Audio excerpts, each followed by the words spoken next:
Class 10 के बच्चे देखिए, हमारे पास प्रश्न है द्विघात बहुपद x² प्लस 7x प्लस 10 के शून्य ज्ञात कीजिए। यानी कि हमें इस द्विघात बहुपद x² प्लस 7x प्लस 10 के शून्य ज्ञात करने हैं और शून्यकों तथा गुणांकों के बीच संबंध की सत्यता की जांच कीजिए।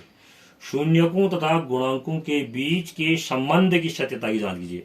सबसे बड़ी बात है कि शून्य क्या होते हैं। आपको एक बहुपद दिया हुआ है x² प्लस 7x प्लस 10। इसके शून्य का मतलब क्या हुआ कि x के वे मान, x के ऐसे मान, कितने मान होते हैं x के, इसमें कितने हो सकते हैं, ये द्विघात बहुपद है, 2 मान होंगे। तो x के 2 ऐसे मान जिनका मान हम इसमें रखें तो इस द्विघात बहुपद का मान क्या हो जाए, शून्य हो जाए। उसे क्या कहते हैं, इस द्विघात बहुपद का शून्य कहते हैं। अब हमारे पास द्विघात बहुपद क्या है, ये देखा है x² प्लस 7x प्लस 10। इसका शून्य का मतलब क्या हुआ कि x के ऐसे मान निकालने हमें, ताकि उस x के ऐसे मानों को हम इसमें रखें, जो भी मान आएंगे इनमें रखें तो इस द्विघात बहुपद का मान शून्य हो जाए। तो उन्हें क्या कहते हैं, उन मानों को इस द्विघात बहुपद के शून्य कहते हैं। अंग्रेजी में इसको जीरोज कहते हैं।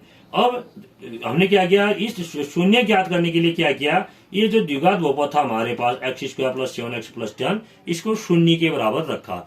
जब हमने इसको शून्य के बराबर रखा तो इसे द्विघात बहुपद समीकरण भी कहते हैं। याद रखना है, द्विघात बहुपद समीकरण। तो द्विघात बहुपद था हमारे पास x² प्लस 7x प्लस 10। अब हम इसको शून्य के बराबर रखेंगे तो क्या कहेंगे, द्विघात बहुपद समीकरण क्या हो जाएगा, x² प्लस 7x प्लस 10 बराबर 0। देखो शून्य के बराबर रख दिया।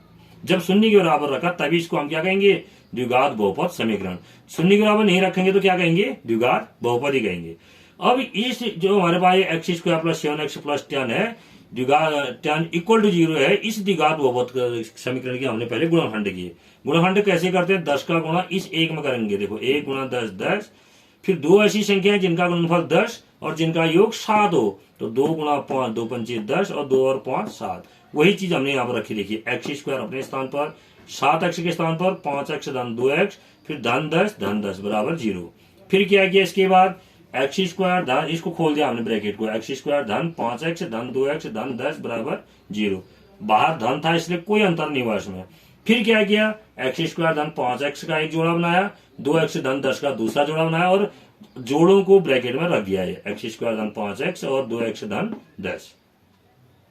पहले जोड़े से हमने क्या किया, x² धन 5x से इस ब्रैकेट से हमने x कॉमन ले लिया। x कॉमन लिया तो यहाँ क्या बचेगा, x और यहाँ क्या बचेगा 5। फिर धन 2x धन 10 था, यहाँ से हमने 2 कॉमन लिया तो यहाँ क्या बचा, x बचा, यहाँ 2 पंचे 10 बराबर 0। फिर x धन 5 दोनों जगह कॉमन ले लिया, यहाँ से x बचा, यहाँ से धन 2 बराबर 0। देखो अब x धन 5 और x धन 2, आपके पास 2 टर्म आ गए। किस टाइप के टर्म आ गए, इस टर्म टाइप के आ गई है, AB बराबर 0। AB बराबर 0 का मतलब क्या हुआ, या तो A 0 होगा या B 0 होगा। देखो इसको हम क्या लिखेंगे, या A 0 या B 0 होगा। AB बराबर 0, तो ये भी वही है, एक A के स्थान पर x धन 5 है, B के स्थान पर x धन 2 है, इनका मान शून्य के बराबर है। तो इसका मतलब या तो x धन 5 बराबर 0 या x धन 2 बराबर 0 हुआ। जब x धन 5 बराबर 0 हुआ, 5 को आप दाईं ओर ले जाओ तो x बराबर ऋण 5। x धन 5 शून्य कब होगा, जब x बराबर ऋण 5 होगा। ऐसी x धन 2 बराबर 0, तो 2 को दाईं ओर लेंगे तो x बराबर ऋण 2। यानी कि x धन 2 का मान शून्य कब होगा, जब x का मान ऋण 2 के बराबर होगा। यानी कि x के 2 मान आगे, क्या क्या आगे फिर शून्य। एक आया हमारे पास x बराबर ऋण 5, दूसरा आया x बराबर ऋण 2, इनको हम बोलते हैं शून्य। यानी कि अब देखिए, ध्यानपूर्वक देखिए, जब x² धन 7x धन 10 बराबर 0 हमने रखा तो x के क्या मान आए, ऋण 5 और ऋण 2, ये 2 मान आए। एक ऋण 5 आया और एक ऋण 2, इनको हमने शून्य कहा। हम ये भी तो कह सकते हैं कि जब x का मान हमने ऋण 5 रखा और या x का मान जब हमने ऋण 2 रखा तब इसका मान शून्य हो गया। जस्ट ध्यान दीजिए, जब इसका मान हमने शून्य रखा तब x के ये मान आए, यानी कि जब x के ये मान होंगे तब इसका मान ये शून्य होगा। तो ये जब ये मान रखने पर ये शून्य हो रहा है तो ये क्या हो जाएंगे, शून्य। इसीलिए इनको हमने शून्य कहा, अंग्रेजी में इनको जीरोज कहते हैं। ठीक हो गया, यानी कि शून्य निकाल दिया हमने। इसके शून्य क्या क्या आगे, ऋण 5 और ऋण 2। अब बारी है कि शून्यकों का योग और शून्यकों का गुणनफल निकालिए करके। शून्य ये नहीं, सबसे पहले अब ये कहता है कि शून्यकों तथा गुणांकों के, इधर ध्यान दीजिए, शून्यकों तथा गुणांकों के बीच के संबंध की सत्यता की जांच कीजिए। यानी कि शून्यंकों तथा गुणांकों में जो संबंध है वह संबंध यहाँ पर सत्य साबित हो रहा है, ये हमें प्रूफ करना है। तो शून्यकों का योग क्या होगा, तो शून्य की है ऋण 5 ऋण 2, योग माने जोड़ना, इनको हमने जोड़ दिया ऋण 5 धन ऋण 2, तो ये हो गया ऋण 5 ऋण 2 ऋण 7 हो, यानी कि बराबर कितना आ गया, शून्यकों का योग ऋण 7 आ गया। शून्यकों का गुणनफल माने शून्यकों को आपस में गुणा कर दिया, ऋण 5 गुणा ऋण 2, ऋण का गुणा ऋण में करेंगे धन 5 दूना 10, यानी कि 10 आ गया। ठीक हो गया।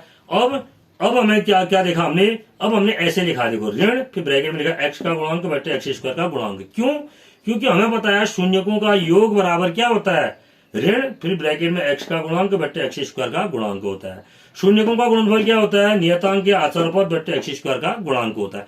क्या ये ऐसा हो रहा है, नहीं हो रहा है इस प्रश्न में, ये हम जांच कर रहे हैं। तो हमने क्या किया, माइनस ब्रैकेट में लिखा x का गुणांक बटे एक्स स्क्वायर का गुणांक, फिर बराबर माइनस x का गुणांक कितना है, यहाँ देखो x का गुणांक x के आगे 7 लगा है, तो गुणांक माने x के आगे जो लगा होगा वो x का गुणांक, एक्स स्क्वायर के आगे जो संख्या होगी वो एक्स स्क्वायर का गुणांक, और अचर पद या नियतांक माने जो x से फ्री होगा, जैसे यहाँ पर 10 है, तो ऋण x का गुणांक बट्टा एक्स स्क्वायर गुणांक माने ऋण x का गुणांक क्या है, यहाँ पर 7 है, देखिए 7 बट्टा एक्स स्क्वायर गुणांक 1 है, तो 1, तो ये ऋण 7 हो गया। और ऋण 7 किसका मान आ रहा है, शून्यकों का योग, देखो ऋण 7 हो गया, यानी कि ऋण x का गुणांक बट्टा एक्स स्क्वायर गुणांक बराबर शून्यकों का योग आ रहा है, यानी कि एक ये सत्य हो गया है, ऐसा होता था और सत्य हो गया।